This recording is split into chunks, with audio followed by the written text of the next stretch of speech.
Hey guys, how's it going? Hope you're doing well. My name is Crown, and today I'm going to read you some very interesting stories that I hope that you're gonna love. And now, without further ado, let's go! Halloween 2012. It was around 2 a.m. and I had just arrived back home from a neighborhood party. As I walked towards my house and the porch light came on, I couldn't help but notice that the left side of my car was completely covered in egg. All over the window, all over the door, all down the front windscreen and underneath the window wipers too. I was naturally infuriated, but it was Halloween after all. I had just gotten unlucky. I grabbed a kitchen roll from the house and proceeded to spend 15 minutes trying to get the egg off of my car in the dark. After thinking I had finally succeeded, I decided to sit in the car with a cigarette on the driveway and call my friend. And this is where it begins. As I was sat there, I could see through the rearview mirror a car going past my house, slowing down, turning around, and driving past again. It must have happened 4 to 5 times. What of these were the people who had egged my car? I thought. I explained to my friend I needed to go, put the phone down, and continued to watch this car acting really strangely on a road out front until finally it stopped. 2 meters in front of my driveway. The engine went off, and through the darkness I could make out a tall hooded figure slowly depart from his crab mobile and walk up to the rear of my car. He was checking around him and looking in the direction of the house before he crouched down behind my car and went out of sight. Was this a guy who had vandalized my car? What is he up to now? Without hesitation, I launched myself out of the driver's seat and charged around the side of my driveway. He was obviously not expecting that as he bolted away from the house and his car down the street in a record-beating sprint. I looked down and saw 2 massive rockets, fireworks stuffed into my car's exhaust, which he was about to light while I was sat in the car. By this time he was well out of sight, so I walked up to his car. He had left the window down on the driver's side. I put my head through and saw 2 sheepish chaps sitting there silently, staring at me in complete horror, and to my surprise his car keys were still in the ignition. I quickly yanked them out and walked back into my house. I had taken his car as a prisoner on my driveway. Without hesitation, I was on the phone to the police. They said they were on the way and wanted to know where this guy was. By this time, he had come back to the house and began banging on the front door, shouting threats and demanding his keys back. Then the flashing lights came.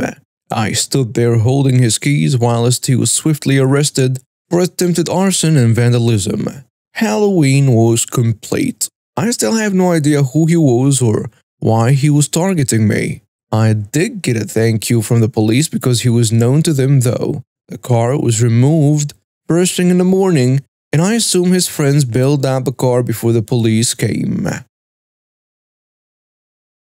Back in the warehouse days, we had an ever-growing clearance section. Because of this, the company employed a delivery driver to be solely responsible for delivering clearance items purchased by customers. This delivery driver, let's call him John, was amazing. He was a veteran of the industry, had 2 trucks, a smaller and a larger one, did most of the heavy lifting, always took the time to chat with me as I helped him load up his delivery run, would bring me beer when it was an extremely hot day, and knew I'd be busting my egg. He had worked for a bunch of high-end furniture stores, but when the recession hit and companies went belly up or cut costs, he found himself struggling for work. The company I worked for had a problem with delivery drivers, due to the fact that the company was cheap and wouldn't pay the industry rates most delivery drivers charged.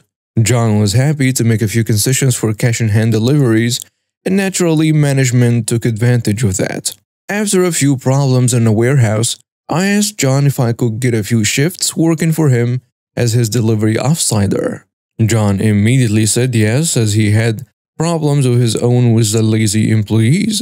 I immediately fell in love with the work. We would do a 4 a.m. start to get deliveries on a watch 6. And if we scheduled it correctly, we could be done by 2 to 2:30. I loved the physicality of it, loved being on the open road and loved swapping stories with John. He would talk about his wife and kids, and I'd make fun of his tacky scorpion tattoo. The problem started when John would get his delivery run sheet from the store.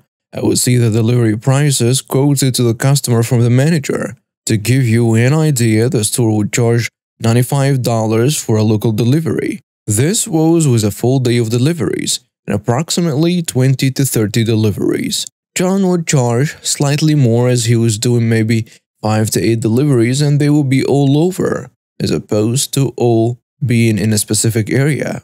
John would go in and chat to the manager and ask why a customer was only being charged $50 for a 3-seater sofa bed.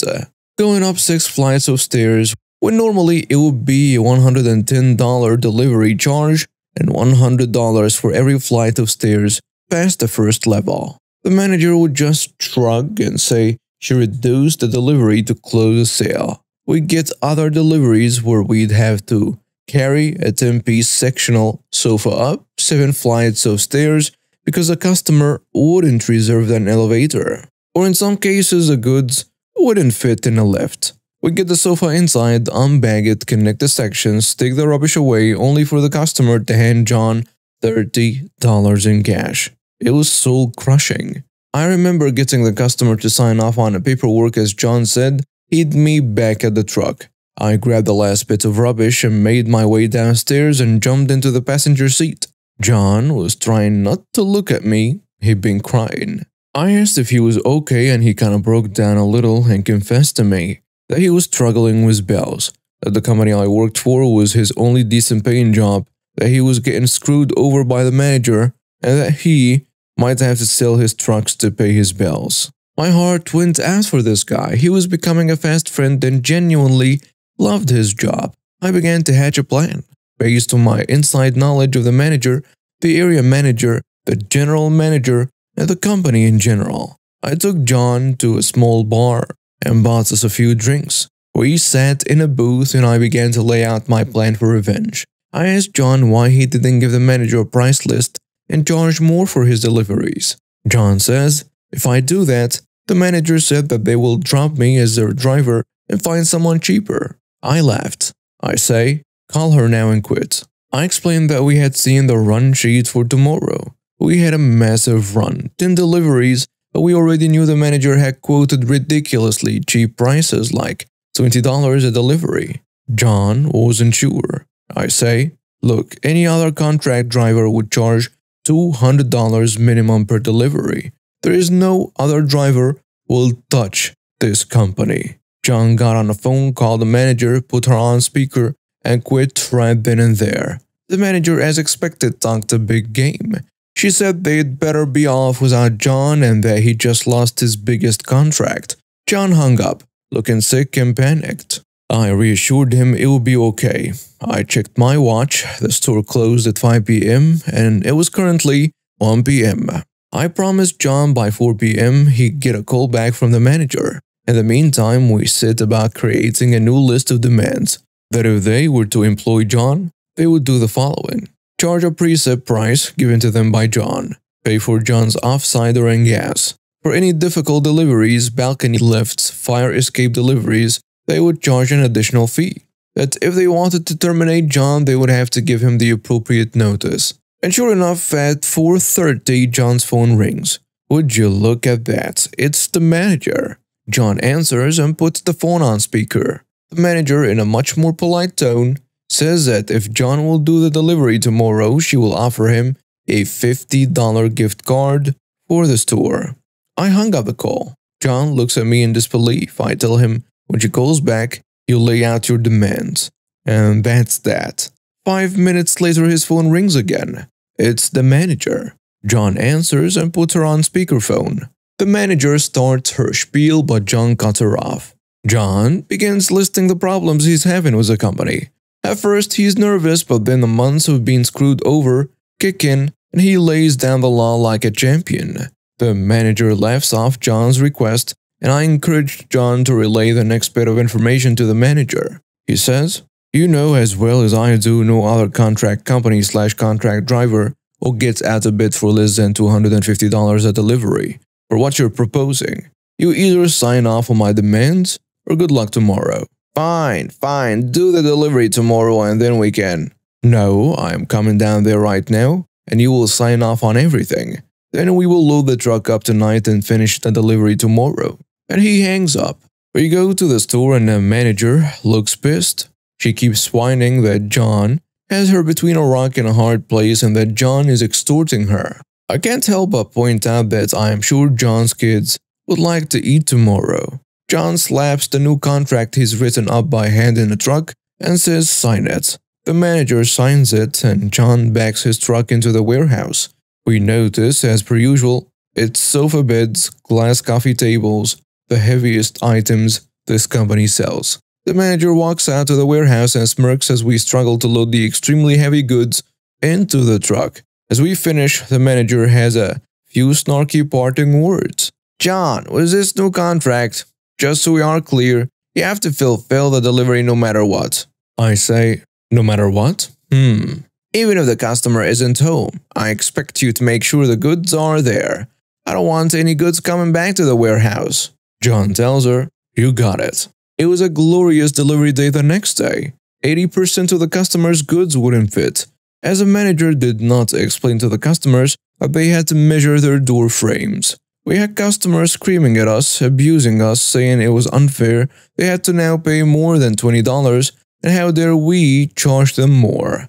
We just laughed and complied with the manager's directive. We left every piece of furniture at the property. Some were in the hallways, others in the middle of doorways.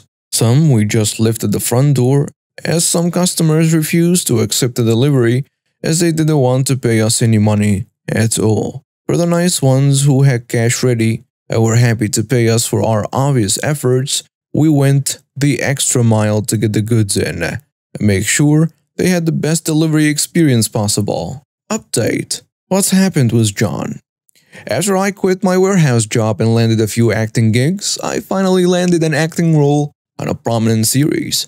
Once at the job, I managed to talk to one of the producers about John, and John got a job picking up the sets from the studio warehouse and transferring the sets to the studio. He would then work with a night crew to erect the sets and get them ready for the next day's shooting. I see him around the studio lot between setups and also most nights when I rap. He's making great money and is comfortably supporting his family and putting his kids through school. There is still a good hard-earned beer at the end of the day. It was just another Thursday afternoon, or so I thought, when I decided to take my 4-month-old baby out for a little shopping spree. The weather was lovely, my baby was finally taking a nap after a fussy morning, and I felt like I could conquer the world, or at least the local grocery store. Pushing the stroller inside, I found myself humming a tune, basking in a breeze that had eluded me all morning. My sister, who had decided to accompany us, shared my mood. Hey, I'm gonna grab some things from the other aisle. Need anything? She asked, ready to venture off on her own. Nah, I'm good here, thanks. I replied, my attention already drifting back to the array of baby products before me. She nodded and disappeared around the corner, leaving me to slowly peruse the baby products section. The aisle was narrow, but I was careful to position the stroller to one side, assuming others could easily pass by. However, the calm was shattered when a voice cut through the atmosphere. Excuse me, you're blocking the entire aisle with that thing. The harsh tone spun me around, and I was met with the sight of a woman in her mid-40s, hands on her hips, glaring at me with undisguised irritation. For simplicity, let's call her Karen. Oh, I'm sorry, I thought there was enough room. I began, startled by her sudden aggression, but Karen didn't wait for me to finish. With an action as shocking as it was unthinkable, she kicked my baby stroller hard. It shook violently, a heartbeat away from tipping over, but miraculously stayed upright. My heart froze, then raised as my baby was jolted out of his peaceful slumber, his cries piercing the air. How dare you? I cried out, my voice mixing with the cries of my baby. The fear for his safety turned quickly into rage. You're in the way. Your baby shouldn't even be here. Karen chopped back, unrepentant. Without a second thought, driven by a primal mama bear instinct, I lunged at Karen, pulling her to the ground. The world narrowed to the sound of my baby's wails and Karen's shouts. Store staff were quick to intervene, pulling me away from Karen as a crowd began to form. My sister rushed back, confusion turning to horror as she took in the scene. "What happened?" she exclaimed, immediately taking the baby into her arms to soothe him. "She kicked his stroller. He could have been hurt," I explained, still shaken with adrenaline and fear. The police arrived amidst the chaos, taking statements from witnesses who corroborated my story. Karen, still protesting, was arrested for her actions, and the store manager approached us, apologetic and concerned, offering vouchers and assurances that Karen will be banned from the store. As we left the store, my baby finally calm in my sister's arms. I couldn't believe what happened. A simple shopping trip had spiraled into a nightmare moment. I was surprised at my own reaction. I had never considered myself capable of violence. Yet, in the face of my child's danger, I had acted without thought, driven by an instinct to protect him. My sister reassured me as we walked to the car. "You did what you had to do. No one messes with our family." Everyone, when they heard the full story, agreed that Karen's actions were inexcusable. My response, they said, was understandable, a reflection of the fierce protective instinct that comes with being a parent.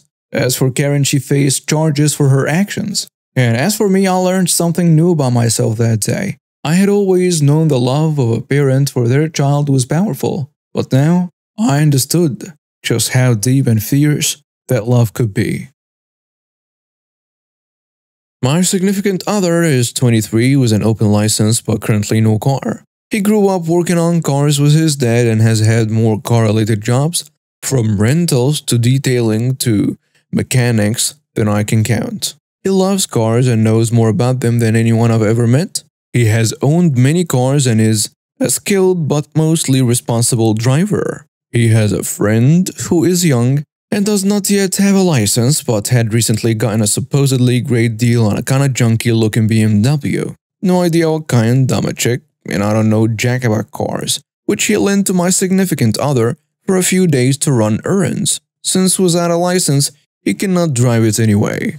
So my significant other comes over with a car one day after offering to take me to an appointment. When we go downstairs, we both have a laugh at it. It has a terrible, patchy paint job, a huge crabby wing hanging off it, and those stupid rear window decals from car accessory manufacturers that losers think will make them go faster. It screams bogan street cred. It's quite nice on the inside though, tan leather interior and everything. My significant other tells me that his friend did in fact get a good deal as the car has low mileage and is in great working condition. I was also surprised to learn that it is so zippy. On the way back from my appointment, we're cruising down the highway. There is about 6 lanes going in each direction, and every few there is about 6 lanes going in each direction, and every few hundred meters or so, there is a steel arch that goes over the road with digital LED speed signs hanging down. If I remember correctly, the speed limit was set to 100 kilometers per hour, which is normal considering it was quiet afternoon. Was not a whole lot of cars on the road, and the only one near us was a dark blue sedan just ahead in a lane left of us. We were just chilling, listening to the radio with the windows down, when a white mid to late 90s Holden Commodore, Aussies will see where this is going, passes us on the right. We don't notice him at this point, but when they get about 2 car lengths ahead of us, we see arms protruding from the left side of the vehicle and motioning at the blue sedan. The blue car's windows are rolled down, but nothing seems to be happening, so the Commodore moves into our lane to drive alongside them. An arm comes out of the Holden's passenger side window, waving an unopened can of XXXX Gold beer. Now for non-Aussies, XXXX Gold and Commodores are both huge bogan identifiers, and go together like colored mohawks and tartan pants go with punk kids. You see the two things together and can usually conclude with about 95% accuracy that the owner of those things is a bogan. Anyway, at this point, it has become clear that the blue sedan is carrying a number of women, and the guy in the Holden's passenger seat is offering the lady driver a beer. Thankfully, it's not working. The women merge into the lane to their left and hang back to escape. The Holden dangerously follows, but not before chucking an empty tinny out of the window. At this point, my significant other decides to intervene. We also move to the left with the Holden in front of us and the sedan to our left. The women look a bit scared and again change lanes to their left, so we take their spot and speed up till we're alongside the Holden again. They realize what they've gotten into and now move to the right to escape us. We follow. At this point, almost all of the traffic is in the left lanes, and we're in the right lanes. We look over at them and the passenger assists our swag mobile and flips us off right as the driver plants his foot on the accelerator. There is no one ahead of us, and my significant other looks at me and says, "Watch this." This little B-man knew how to go, and it did. We sped right up past them and made sure to be only just ahead of them. They seemed surprised by our swift acceleration and would get faster and faster to try and catch up, but we made sure to always just stay in front. At just over 200 kilometers per hour, we pull back slightly and quickly move into the clear left lane. As I previously mentioned, it was a quiet afternoon and so there was a fair distance between cars in the busier lanes. We pull back some more and duck to the left again, and then one last time as we resume cruising at the speed limit, assimilated with all the other cars. As this is happening, we see the Holden continuing to hurtle along at top speed, apparently unaware that we were no longer trying to tail them. Now, my significant other is quite competitive, and I know he would never give up that easily, especially where cars are concerned. I ask him why he let the guy go, and he replies, "Babe, you know, I've been driving around here a long time. I know this road like the back of my hand. I also know exactly which of those LED speed signs hanging overhead have hidden speed cameras behind them. I just gave them a little coaxing, and now they will be receiving a nice little present in the mail." Sure enough, we had leveled out just before the camera, while the D-bags had shot straight through it. So the title is self-explanatory, but you will be surprised. When I, female 28, was in elementary school, I had a bully. I'll call her Aya because it's the only nice thing I will ever do for her. It all started in the first grade. She was an instant popular girl because she talked about her time in Ghana. She was born and raised there up until she was 4 years old when her parents emigrated to America. And I thought that was so cool because the only immigrants I have ever known were from Mexico. I'm also Mexican, which is something you need to remember, because we lived in Texas. I asked her what life was like in Africa. She looked at me and said in a very smug voice, "A lot better than Mexico." I thought that was weird, but I let it go because we were kids at the time and I think she just wanted to be cool or something. As the year went on, she always made offhanded comments about me being Mexican, and it was always directed towards me. It wasn't until the second grade when we were just learning this brand new word that we have never heard of before: racism. 7-year-old me at the time vaguely understood it because my mom taught me the words that were derogatory towards us and wanted me to be aware of them. Anyway, we were watching a cartoon about Martin Luther King Jr. and we were at a scene where the protesters were being unjustly arrested. I thought it was cruel and didn't think it was fair. Aya looked at me and shouted, "A beaner like you would never understand." For those who don't know, the word beaner is a slur against Latin people. Sure, it's not as disgusting as the N-word, but it's a disgusting word to people like me, and I've been called that a lot of times even back then. I was horrified being called that in the middle of the class, and I looked at my teacher who just shrugged her shoulders and went back to the show. I couldn't believe it. We're learning about the civil rights movement, and I was called a racial slur in front of everyone. I tried asking my teacher why she didn't say anything because Aya called me was a bad word towards me and my ethnicity. And all she did was say, "It's just a word." I ran home in tears and told my mom everything. She was upset at first, but at the time, she told me that Aya probably didn't know that that word was a bad word towards Latin people and maybe she'll figure it out when she's older or say sorry the next day. And how wrong my mother was. For the next 4 years, Aya would throw racial slurs at me, calling me a beaner who eats nothing but beans or a wetback because I must have crossed the Rio Grande River. I begged her every single time to stop, and I went to my teachers pleading with them for help, but they never did anything. It wasn't just the racial slurs she threw at me. She would insult me for the way I looked, the way my hair was, why I was bigger compared to the other girls who were slim. She wasn't a model herself either. Things got worse in the 4th grade. I was going through a rough time because my mom was dating a man who drank beer as the prohibition ended. He also smoked heavily, and the smell will end up on my clothes, which added fuel for Aya's fire. It was when DARE was a big thing back in the day. Aya would always use me as an example about the dangers of smoking, pointing out how the smell was so bad that she constantly plugged her nose every time she walked by me. It led to rumors of me never taking a bath that followed me up until the end of the 6th grade. But this time my mom was starting to realize that Aya was not stopping, and she tried contacting the school, but all she would get was that it was just a disagreement between 2 classmates. She wrote notes for me to give to my teachers, but nothing would happen, and in the 5th grade, things really took a bad toll. My grandfather passed away, and his death hurt me so much that even to this day I still feel that raw pain of his passing. Word got out to my school, and Aya walked up to me saying how sorry she was that my grandfather was gone.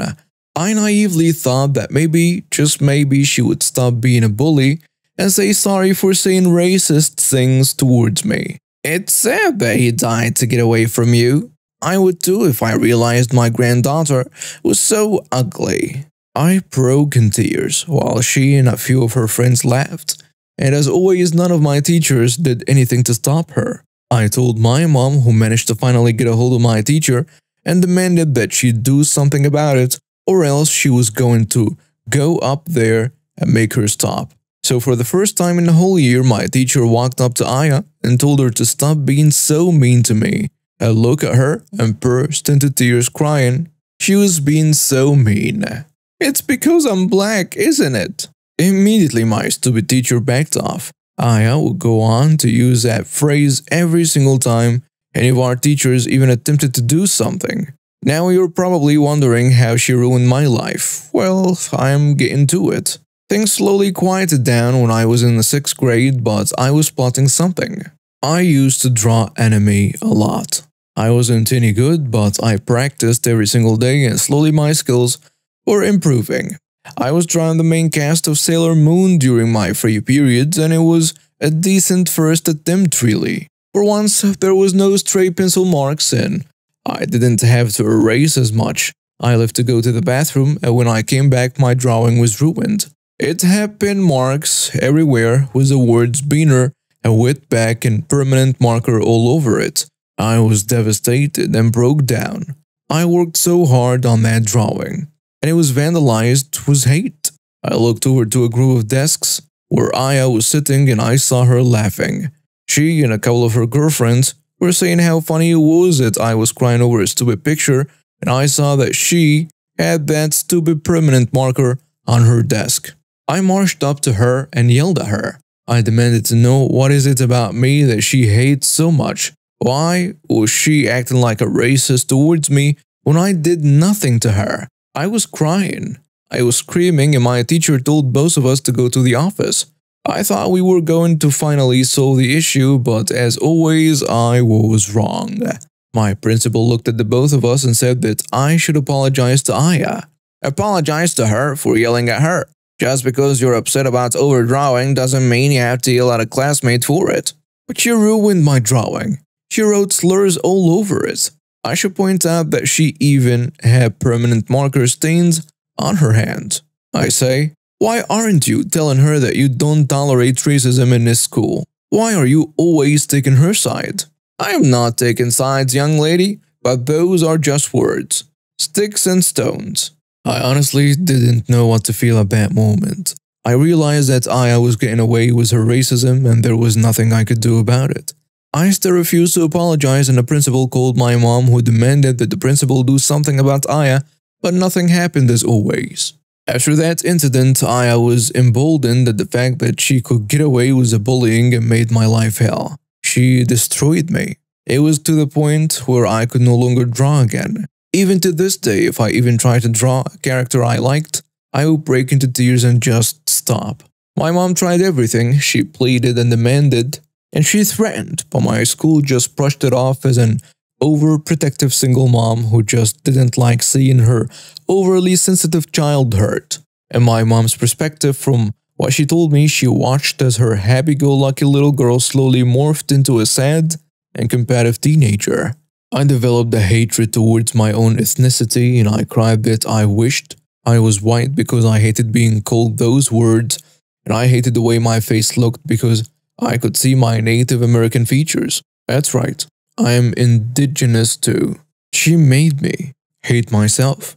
It was only after elementary school that the bullying finally stopped because she went to a different junior high school, but just because I was able to get away from her didn't mean that the effects of her bullying stopped. I had to go to therapy to get rid of the terrible things she said to me out of my head and slowly regain myself as a person.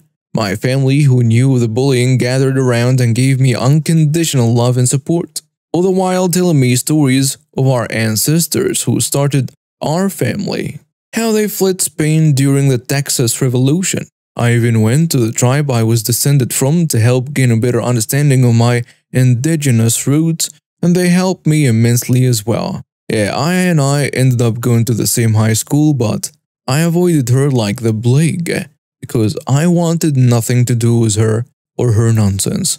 Aya was a model student, and during Black History Month, we used to have an assembly where we talked about the great black figures in history. She would always go on the podium and talk about how proud she was of her race and that we should embrace everyone of different race, religion, and all that good stuff. It took all of my willpower and constant reminding of myself that what happened in elementary school was in the past to not laugh and roll my eyes. I just thought she was a piece of work. Fast forward to 2021, I was packing up my room because I was getting ready to move some of my stuff to my new house with my then fiancé, now husband, while we were planning our wedding. I was reading a book on my phone when I got a notification from someone I hadn't seen since high school. It was Aya. I'm an adult now, so instead of feeling the terrible anxiety I would always feel whenever I would get a note from her, I just looked at it annoyed and wondered what the hell did she want and opened it. Apparently she was hosting our elementary school reunion because the old building was being torn down in place of a new one. She was inviting everyone who went to school there so we could say goodbye to the old girl. Honestly, I didn't want to go because that school has done nothing but bring me grief and anger. Just driving by it over the years would make my heart pound uncomfortably. I wanted to decline, but I thought to myself, that stupid school will be destroyed. Why not spit on it or something? And then something sparked in my head. This could be my last chance to expose Aya for what she really was. Aya, no good racist who takes joy in other people's misery. And it wasn't just me she threw racial slurs at. She was like that to everyone, from the girl who was from Delhi to a Chinese student who ended up transferring to a different school because he couldn't take it anymore. The planning. Having dinner with my mom, I asked her if she remembered the girl who used to bully me. She gripped her fork and said that she did remember and how much she hated that little witch. I asked her if she remembered going to the school many times to complain about her, and she said yes, and that she had written down everything that was said. And knowing my mom, she never threw anything away because it was important documents. I decided to look into her old files and I found them. It was not only the notes my mom took, but it was also full of the hateful messages Aya wrote to me. Even my Sailor Moon drawing that had those terrible racial slurs on it. The terrible feeling of self-hatred and sorrow came back in full. I was close to tears seeing that drawing and those notes. I really wanted to know why she had so much hate in her heart. After calming myself down, I went to work. I printed copies of the notes along with a note from my principal which said, It seems that Aya called me nasty words based on her ethnicity. It was even signed by that principal, which proved two things. Aya was a racist, and the school knew but refused to do anything. The revenge. The little party was basically a barbecue on the school playground. I showed up in casual clothing and saw my old classmates for the first time in years. To say the least, I was the only one who still looked fresh-faced and not worn down by parenthood. I did catch up to a few of them. Most of them were actually Aya's victims, but unlike me, they ignored her when she would bully them. Looking around, I actually saw some known members of our local equal rights group. I assumed she invited them because Aya made a name for herself over the years since graduation. It almost made me feel sorry for what I was going to do. And when I mean almost, I mean never. The little barbecue went by smoothly and Aya was talking about beautiful memories she had at our old school and that she was so thankful that they welcomed her with open arms because she was an immigrant from a faraway country and was worried of not being able to belong. I remembered how proud she was when she first walked in our class. No fear at all. After her passionate farewell speech, everyone in our class took turns saying their own farewells. They half-assed their speeches and some just said that the school was awesome. When it was my turn, I looked around and saw everyone staring at me. Aya is standing there with a confident smile on her face, as if she thought that I was so beaten down that I would just say whatever was at school, and that's it. But nope. Over the years since graduation, I sort of developed a I don't give a frick attitude. I say what I say and I will do a microphone drop if I have to. I talked about how I was so nervous going to the school because it was something new and I knew that it would lead me to a path of adulthood. I talked about how this damn school had brought nothing but nightmares. Horrible teachers and a terrible student who bullied me so much that my poor mother had to spend thousands of dollars of her life savings just to give me therapy because I could not function well. I then looked at Aya and said that she was a prime example of the American dream, an immigrant who worked tirelessly to make it in this complicated country. I then said in the same smug tone of voice she had 20 years ago, "I'm so glad you grew out of your racism." With that, I just stood up and left. And remember what I said about those notes my mom kept? Well, I sent him to that local group anonymously and told him that their star volunteer was not who she was. I just thought that would be the end of it, but I did not know of the absolute crap storm I caused. Aya's reputation was destroyed. When the leader of the group saw the notes, he was livid. He immediately told her that she was no longer welcomed and said that she was a terrible example for the people they were helping. Her fiancé dumped her, she lost her job, and as it turns out, her parents never knew of the bullying. I guess my principal decided that it wasn't worth calling them years ago. They were angry with her and demanded to know where she got this attitude because from when I found out her father works in a business that required them to travel to and from Ghana, and he worked with many interesting people. On top of that, my former principal apparently lost a special award she got for her contributions to our school district when the superintendent happened to get an envelope containing my mother's notes, and he was just as livid. I got an apology from the school district along with other victims of Aya. They accepted that they just get it over with, but I politely refused, saying that it was too little too late. I did get comments from my former classmates saying that I should have just let it all go, but here's the thing. I did get over it. I wanted nothing more than to just close that chapter in my life and move on, but seeing her name, that email, really triggered something in me, and knowing that she was running around saying things which was opposite of what she really believed. I wanted her to feel broken the same way as I felt. My mom was neutral about it. I don't resent her because she did everything she possibly could to stop the bullying. I am thankful for that because in some stories I've seen on Reddit about people being bullied, their parents do absolutely nothing. I'm in a much better place now. I moved out of state after I got married and I'm happy. Aya has attempted to contact me demanding I apologize for ruining her life, but I just ignored her and blocked her. I wish I knew why she had so much hatred. I was never rude to her. I thought she was cool, that she was from Africa. I loved their culture, and I thought it was awesome that she was a part of it. I also wish I could draw again because it was my only escape from a troubled life I had aside from the bullying. I'm just glad I was able to regain love for who I am as a person of Mexican descent and of indigenous background, because she really made me feel like I was worthless for it. That's the story of how I ruined the life of my racist bully, with a plot twist that she was black and I was Mexican.